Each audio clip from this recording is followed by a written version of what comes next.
Et salut les futurs opticiens! Ça faisait un bail qu'on s'était pas vu. On se retrouve aujourd'hui pourquoi? Pour la première vidéo d'une série de 4 sur les défauts des verres ophtalmiques. J'espère que cette vidéo aidera déjà Lubna qui m'en avait parlé en commentaire. Mais j'espère qu'elle aidera aussi bien d'autres futurs opticiens. Comme d'hab, tu le sais, ici c'est l'entraide, c'est du soutien. Donc n'hésite pas à parler de la chaîne à tous ceux que tu penses qui en ont besoin. Abonne-toi, like si cette vidéo n'est pas trop nulle à ton goût. Et c'est parti pour un voyage au cœur des aberrations chromatiques. Alors déjà, c'est quoi une aberration? En soi, un verre parfait, un verre idéal serait un verre sans défaut, qui donnerait une image identique d'un objet observé, quel que soit l'endroit où tu regardes dans ce verre. Sauf que tu le sais très bien, les verres ne sont pas parfaits, loin de là. Ils ont des défauts, et ces défauts, on les appelle aberrations. Ces aberrations, elles engendrent quoi? Eh bien, ces aberrations, elles vont détériorer la qualité de l'image qui arrive dans ton œil. L'image que tu souhaites avoir nette dans ton œil ne le sera pas. Dans cette vidéo, on parlera principalement du verre de lunettes. C'est celui-ci qui va détériorer l'image. Mais notre œil aussi a des aberrations. Et on retrouve aussi bien sûr des aberrations dans d'autres systèmes optiques. Ok, donc maintenant qu'on a fait le point sur les aberrations, quelles sont les aberrations à connaître du coup? Pour le BTS, on rentre pas vraiment dans les détails. Tu as les aberrations chromatiques. En soi, tu en as deux types, longitudinales et transversales. Ensuite, tu as les aberrations qui se nomment astigmatisme des faisceaux obliques. Ça, j'en parlerai dans une seconde vidéo. Tu as les aberrations sphériques, je ferai une autre vidéo, et tu as la distorsion. Donc là, on est d'accord, on va parler des aberrations chromatiques. Petite précision quand même, on est toujours dans des vidéos de vulgarisation, on essaie de simplifier. Les choses sont pas forcément identiques dans la réalité, loin de là, mais ça nous permet au moins de comprendre le principal. Allez, c'est parti, aberration chromatique, qu'est-ce que ressent mon sujet? Quand les aberrations chromatiques sont visibles à l'œil nu, ton client va venir te voir et va te dire quand je regarde au travers de mes lunettes, bon déjà je vois un peu flou, mais c'est pas le pire. Le pire c'est que le contour de ce que j'observe est irisé. Irisé, ça veut dire qu'il y a une multitude de petites couleurs qui se superposent un peu comme un arc-en-ciel. Ça, c'est la caractéristique de l'aberration chromatique. On a un contour de ce que l'on observe qui est irisé. Pour simplifier les choses, on va parler à l'aide de schéma optique. Donc, aberration chromatique, ok, mais d'où cela peut venir? On va étudier tout ça et on va commencer par s'imaginer que le monde est parfait, la vie est simple, 1 + 1 = 2. Donc, tu as ta lumière blanche qui arrive sur ta lentille. La lentille, c'est ton verre de lunettes. La lumière blanche, au passage, il faut que tu saches qu'elle est composée de bleu, de vert, de rouge, en fait d'une multitude de couleurs, et qui, bien sûr, est déviée par la lentille. Et il passe par le foyer image de la lumière blanche. Si on regarde un petit peu ce qu'on pourrait observer sur un écran, on obtient ça. Tu as ton faisceau lumière blanche, on retrouve notre verre de lunettes juste ici, notre F' ici, notre écran juste là. Et si je regarde mon écran non pas de profil mais de face, j'obtiens ici un faisceau qui est uniformément blanc. Je l'ai représenté jaune là, mais c'est blanc.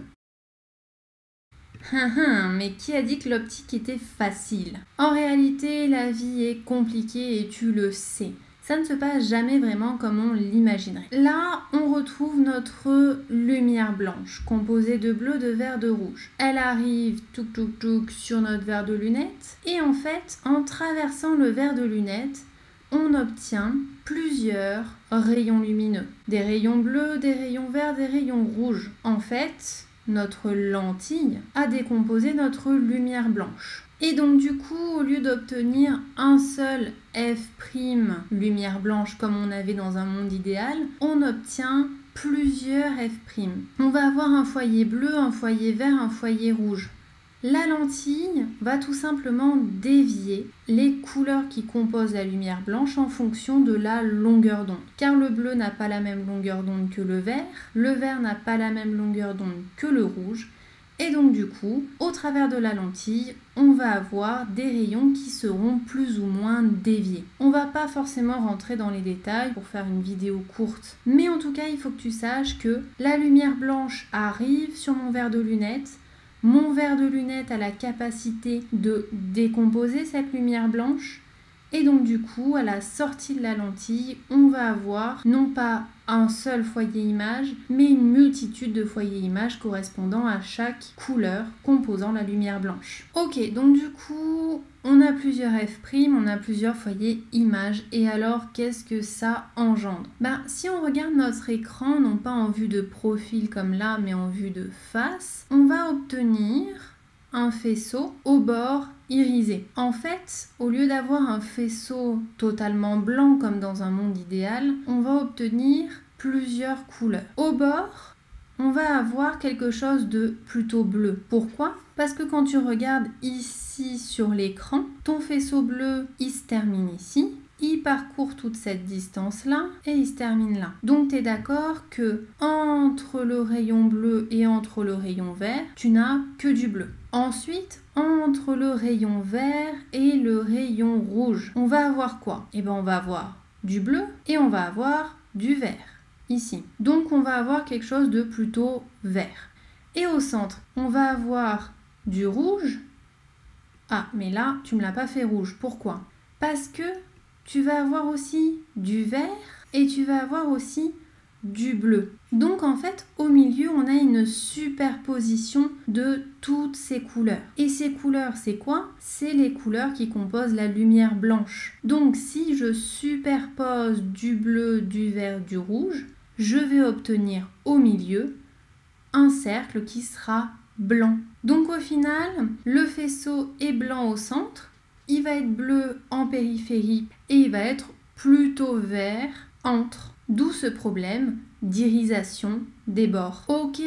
Aberration chromatique, c'est bon, mais est-ce que tu peux résumer? Les lentilles présentes dans les systèmes optiques ne sont pas parfaites. Elles ont des aberrations. L'aberration chromatique est celle qui donne une image au bord irisé. Ce phénomène est dû à la décomposition de la lumière blanche par la lentille, ce qui donne plusieurs foyers images. Ok, donc du coup, on a dit qu'un verre décompose la lumière. Mais est-ce qu'il n'existerait pas un verre parfait qui décomposerait pas la lumière du coup? Eh bien non, le monde est compliqué comme je t'ai déjà dit, donc il n'y a pas de verre parfait.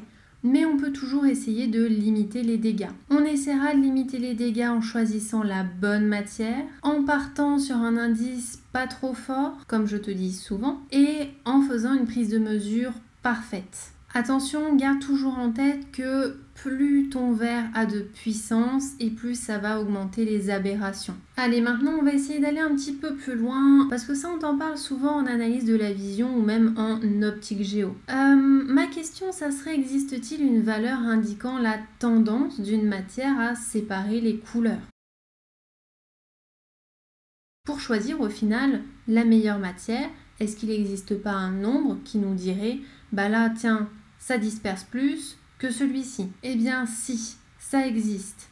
Et cette valeur, ça s'appelle le nombre d'Abbe. C'est une valeur qui te permet de savoir si la matière décompose beaucoup la lumière ou pas. Plus elle est élevée, cette valeur, et moins elle décompose la lumière. C'est un peu à l'inverse de ce qu'on pourrait penser. Et donc du coup, plus c'est cool. Pour te donner une petite idée de ce que ça signifie, si ton nombre d'Abbe est inférieur à 40, alors ça veut dire que ton œil va voir directement l'irisation colorée. Petit exemple avec le polycaca, le polycarbonate, matière qui a ses avantages mais beaucoup d'inconvénients. En fait, pour ton information, le polycaca, il a un nombre d'Abbe est égal à 30. Donc autant te dire que l'irisation colorée, elle est visible, il faut pas être trop sensible. Allez, parlons un petit peu de Abbe. Le nombre d'Abbe, c'est cool, pourquoi? Pour choisir la meilleure matière, on vient de le voir. Mais c'est bien aussi pour te prouver qu'il ne faut pas trop monter en indice. Parce que je vous connais les cocos, à chaque fois,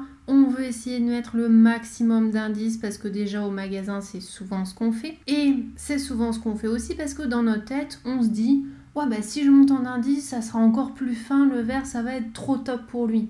Non, un indice trop élevé c'est un verre qui sera peut-être un peu plus fin et encore, mais c'est surtout un verre qui aura une qualité optique complètement pourrie. Parce que plus tu montes en indice et plus tu augmentes la dispersion. C'est-à-dire, avec d'autres mots, plus ton nombre d'AB va diminuer. Tu te souviens, quand ça diminue, c'est pas bon. Et donc du coup, ça veut dire que plus ton verre va décomposer la lumière. Donc plus il y aura d'irisation colorée. Ok, donc en soi on a un petit peu fait le tour de tout ce qui est aberration chromatique. Pour le BTS, on te demande jamais vraiment de rentrer dans les détails, donc ce que tu as dans la vidéo est largement suffisant normalement. Mais si on devait faire un petit résumé du coup pour simplifier encore plus, on va s'imaginer que tu as un client qui arrive au magasin, tu le détestes, tu veux lui faire les pires lunettes de sa vie. Je sais pas ce qu'il t'a fait mais tu veux lui faire les pires lunettes de sa vie. Il dit ouais c'est bon moi j'ai du -10. Alors, objectif pire lunettes de sa vie, tu vas lui mettre un polycarbonate. Pourquoi un petit polycaca? Parce que ton nombre d'AB est égal à 30. Donc, bonjour les aberrations chromatiques. Ou bien tu peux lui mettre un organique avec un indice 1,74. Un indice élevé du coup. Parce que plus on monte en indice, plus il y aura d'aberrations chromatiques. Ce que tu vas faire, c'est que tu ne vas pas lui mettre d'anti-reflet. Et puis ce que tu vas faire aussi, c'est qu'au niveau de la prise de mesure,